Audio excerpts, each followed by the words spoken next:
Solo levelling season 2 episode 8 की शुरुआत होती है, जिसमें जिनोवो बोल रहा होता है कि मैं हमेशा से सोचता था कि क्या मॉन्स्टर भी डर महसूस करते हैं या नहीं, पर अब मुझे पूरा यकीन है। इतना कहते ही जिनोवो आखिरी बचे हुए मॉन्स्टर की तरफ बढ़ता है, जो इन तीनों का लीडर था। जिनोवो की आंखों में एक अलग ही ब्लड डस्ट दिख रही थी। इस वक्त वो खुद एक मॉन्स्टर जैसा लग रहा था। वो मॉन्स्टर तुरंत अटैक करता है और जिनोवो के वाइटल स्पॉट को टारगेट करने की कोशिश करता है, लेकिन जिनोवा आसानी से उसके अटैक को डॉज कर लेता है और अपने एक अटैक से उसके तलवार के 2 टुकड़े कर देता है। जिनोवा उसका फेस ग्रैब करके उसका मास्क तोड़ने वाला होता है, तभी एक आवाज आती है, आई गिव अप। जिनोवा तुरंत समझ जाता है कि ये एक लड़की की आवाज है। जब वो मास्क उतारता है तो सच में वो एक लड़की होती है, जो तुरंत घबरा करके बोलने लगती है, मुझे मरना नहीं है, प्लीज मुझे माफ कर दो। जिनोवा कहता है, पहले तुमने हमारे सोल्जर्स पे अटैक किया और अब माफी मांग रही हो। लड़की कहती है, मैंने जानबूझकर नहीं किया, मैंने बस अपनी और अपने साथियों की रक्षा करने के लिए किया था, प्लीज मुझे छोड़ दो। जिनोवा सोचता है, मैंने इतना सेल्फिश डीमन आज तक नहीं देखा, और ये दिखने में भी इंसानों जैसा लग रही है। वो अभी सोच ही रहा होता है कि उसे छोड़ना चाहिए या नहीं, तभी वो लड़की पीछे से अटैक करने का ट्राई करती है, लेकिन इस बार टस्क तुरंत अपनी शील्ड का इस्तेमाल करके जिनोवा को बचा लेता है। जिनोवा गुस्से में बोलता है, तुम क्या कर रही हो? लेकिन लड़की फिर से माफी मांगने लगती है और नीचे झुक जाती है। टस्क को उसके ऊपर विश्वास नहीं होता। उसे लगता है कि कहीं ये कोई और ट्रिक ना हो, इसीलिए वो अपने ग्रेविटेशन मैजिक का यूज करके उसे हवा में उठा लेता है। डर के मारे लड़की बोलती है, तुम्हें जो चाहिए मैं वो दूंगी। तुम्हें एंट्री पास चाहिए ना नेक्स्ट फ्लोर पे जाने के लिए? मेरे क्लैन वालों के पास सेफली रखा गया है। अगर तुम मुझे बिना कुछ किए उनके पास पहुंचा दोगे तो मैं तुम्हें एंट्री पास दे दूंगी। जिन्हों सोचता है, तो इसीलिए हमें अब तक एंट्री पास नहीं मिला। मुझे नहीं लगा था कि मॉन्स्टर खुद उसका प्रोटेक्शन कर रहे होंगे, लेकिन फिर भी जिनोवो को इस पर डाउट होता है, इसीलिए वो अपना ब्लड डस्ट एक्टिवेट करके उससे गुस्से में पूछता है, क्या मैं तुम पे भरोसा कर सकता हूँ? लड़की पूरी तरीके से डर जाती है और तुरंत कहती है, मैं झूठ नहीं बोल रही हूँ, मैं सच कह रही हूँ। जिनोवो कहता है, ठीक है, मुझे तुम एंट्री पास दे दो, मैं बिना किसी को हार्म किए यहाँ से चला जाऊंगा, लेकिन पहले मुझे ये बताओ तुम लोग हो कौन? इतना कहते ही सीन शिफ्ट हो जाता है एक नई जगह पर। वहाँ एक मॉन्स्टर दिखाई देता है जो समुद्र पार करके आया है और अब हंटर और सिविलियन को मार रहा है।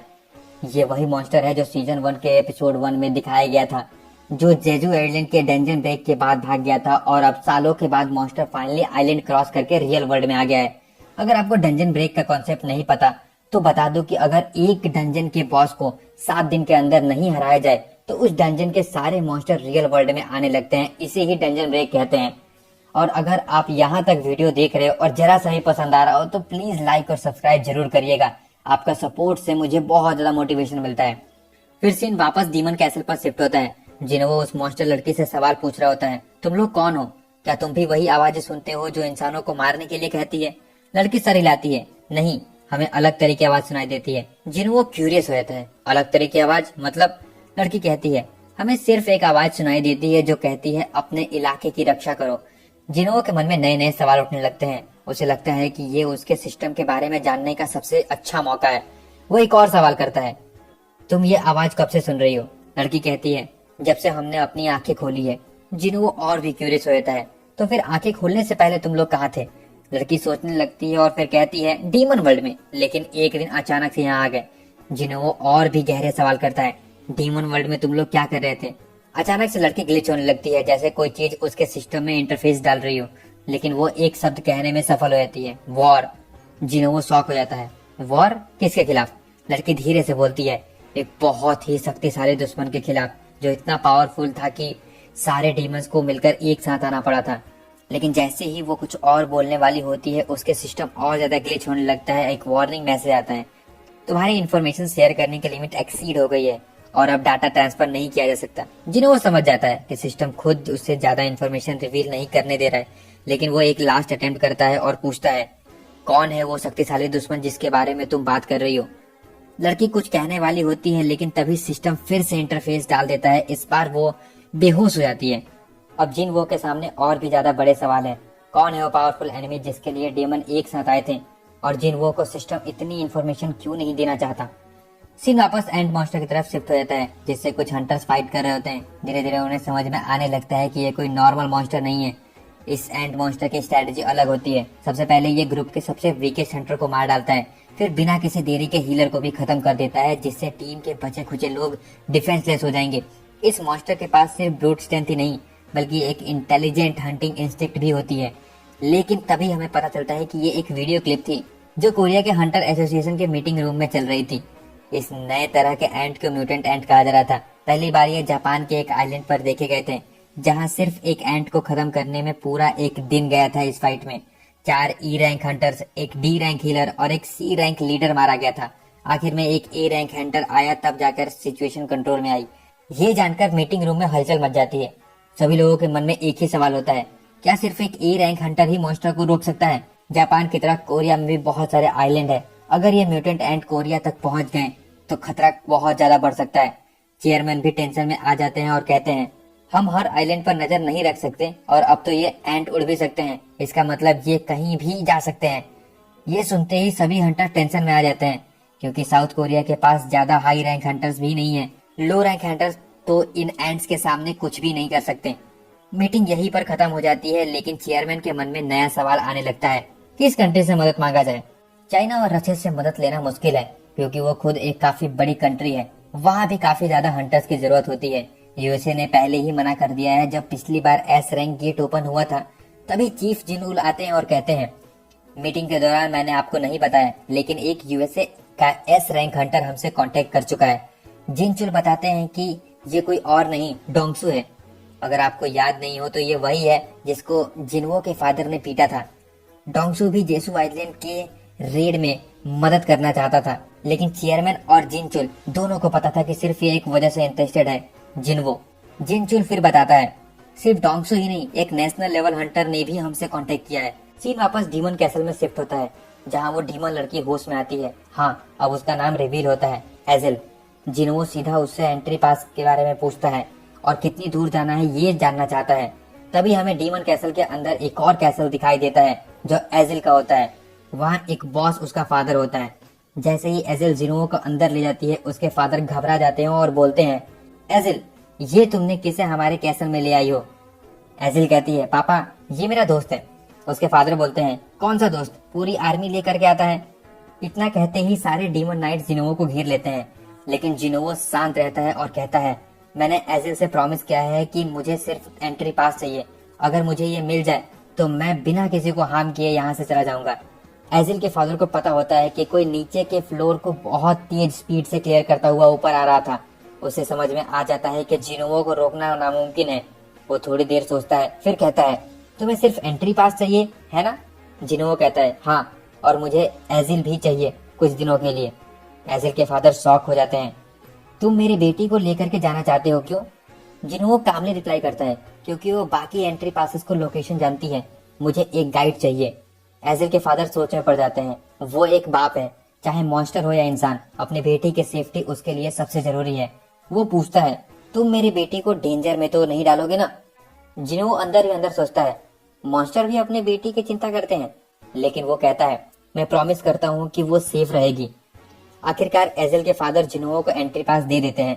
अब से हर फ्लोर क्लियर करने के लिए एंट्री पास लगेगा। जिनवो एजेल को लेकर के निकलने लगता है और उसे एक छोटी सी इंस्ट्रक्शन देता है, लड़ाई के बीच में बिल्कुल भी इंटरफेयर मत करना।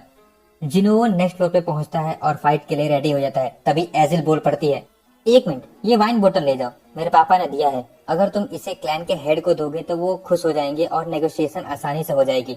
जिनवो कंफ्यूज हो जाता है, नेगोशिएशन? क्या तुम्हारे क्लैन और इस क्लैन के बीच दोस्ती है? एजेल कहती है, नहीं। जिनवो थोड़ा मुस्कुराकर कहता है, तो फिर नेगोशिएशन की जरूरत ही नहीं है। फिर वो एजेल से कहता है, तुम यहीं वेट करो, मुझे ज्यादा टाइम नहीं लगेगा। ये बोलते ही जिनवो फाइट करने के लिए चला जाता है। अब फिर से हमें हंटर एसोसिएशन का सीन दिखाया जाता है, जहाँ पर जिनचुल और चेयरमैन एक नेशनल लेवल हंटर से बात कर रहे होते हैं। सबसे पहले वो हंटर जिनवो के बारे में पूछता है, तुम्हें पता है वो अभी कहाँ है? जिसमें जिनचुल मना कर देता है और कहता है वो हमेशा इसी तरह गायब हो जाते हैं। फिर वो लोग और भी बातें करते हैं और हाथ मिलाते वक्त वो हंटर बोलता है, अच्छा मुझे ये बताओ कि जेजू आइलैंड का क्या सीन है? सच बोलो तो मैं भी हेल्प करना चाहता हूँ, बट मैं बहुत बिजी हूँ और वैसे भी साउथ कोरिया के पास इतना पैसा नहीं है कि वो मुझे हायर कर सके। इतना बोलकर वो चला जाता है। चेयरमैन को लगा कि वो जेजू आइलैंड रेड में हेल्प करने आया है, बट ऐसा बिल्कुल नहीं था। ये सुनकर चेयरमैन काफी डिसअपॉइंट हो जाते हैं, जिसपे जिनचुल कहता है, सर आप चिंता मत कीजिए, जापान वालों ने ऑलरेडी कंफर्म कर दिया है कि वो जेजू रेड में हमारी हेल्प करेंगे और जापान का सबसे बड़े गिल्ड का एक हंटर हमसे किसी भी वक्त मिलने आ रहा होगा। सीन फिर से डीमन कैसल की तरफ शिफ्ट हो जाता है। जिन्होंने इजिली सारे फ्लोर क्लियर करते जा रहा था, जिसकी वजह से उसकी लेवल बहुत तेजी से बढ़ रहा था। अब वो लेवल 87 तक पहुंच चुका था। सिर्फ यही नहीं, अब जिनोवो अपने शैडो आर्मी के सोल्जर्स को प्रमोट भी कर सकता था, बट फिलहाल सिर्फ 2 ही सोल्जर्स को प्रमोट करने का ऑप्शन था, एग्रिस एंड टैंक। जिनोवो उन दोनों को प्रमोट कर देता है, जिसके बाद एग्रिस नाइट से इलाइट नाइट बन जाता है एंड टैंक इलाइट से नाइट बन जाता है। उसके बाद जिनोवो को इनके नए नाम रखने का भी ऑप्शन मिलता है, बट वो कोई नाम नहीं रखता। जिनोवो उनकी ऑरा फील कर सकता था और उसे क्लियरली समझ में आ रहा था कि एग्रिस अब एक एस रैंक हंटर जितना पावरफुल बन चुका था एंड टैंक एक top level A rank Hunter जितना पावरफुल हो गया था। इतने में एजिल पहुंचती है। अब तक आप कितने क्लैंस को हरा चुके हो? जिनोवो बोलता है, हम अब 89 फ्लोर पे हैं एंड टॉप 9 क्लैंस का काम तमाम कर चुके हैं। एजिल बोलती है, 90 फ्लोर से काफी हाई रैंक के नोबल्स आने वाले हैं जो बहुत पावरफुल होंगे, तो अब ट्राई करना कि नेगोशिएशन करें, शायद वो लोग भी एंट्री पास दे दे जैसे हमारे क्लैन वालों ने दिया था। जिनोवो हल्की सी स्माइल करता है और बोलता है, अगर मैं कमजोर होता तो क्या तुम्हारे क्लैन वाले मुझे एंट्री पास दे देते? ये सुन के एजिल शॉक हो जाती है, लेकिन जिनोवो फिर कहता है, और वैसे भी मुझे तुम्हारे क्लैन को नंबर 1 बनाना है। एजिल कंफ्यूज होकर पूछती है, आखिर आप हमारी मदद क्यों कर रहे हो? जिनोवो कहता है, बिकॉज तुम मुझे अच्छी लगती हो। ये सुन के एजिल पूरा ब्लश करने लगती है। उसके बाद फाइनली जिनोवो 90 फ्लोर एंटर करता है और जैसा कि एजिल ने बताया था, यहाँ के मॉन्स्टर सच में काफी पावरफुल होते हैं। नीचे के फ्लोर के कंपैरिजन में यहाँ पे जिनोवो का माना भी बहुत फास्ट ड्रेन हो रहा था। फिर भी जिनोवो इजिली 97 फ्लोर तक पहुंच जाता है और वहाँ के बॉस को डिफीट कर देता है। उसके बाद जिनोवो एजिल से कहता है, तुमने ऑलरेडी मेरी बहुत मदद कर दी है, अब तुम यहाँ से जा सकती हो, आगे की मैं संभाल लूंगा। पर एजिल कहती है, नहीं, मैं आपके साथ जाना चाहती हूँ, मुझे देखना है इस फाइट का रिजल्ट। जिनोवो कहता है, ठीक है, जैसा तुम चाहो।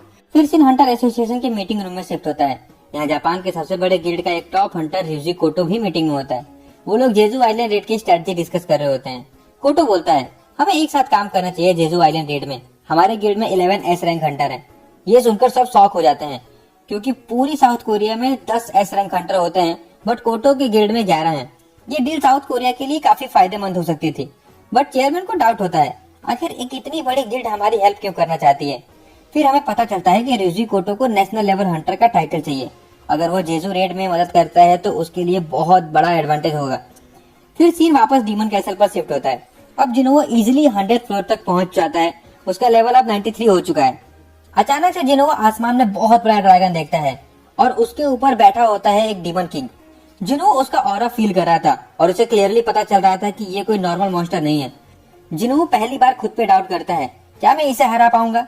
और इसके बाद एपिसोड एंड हो जाता है।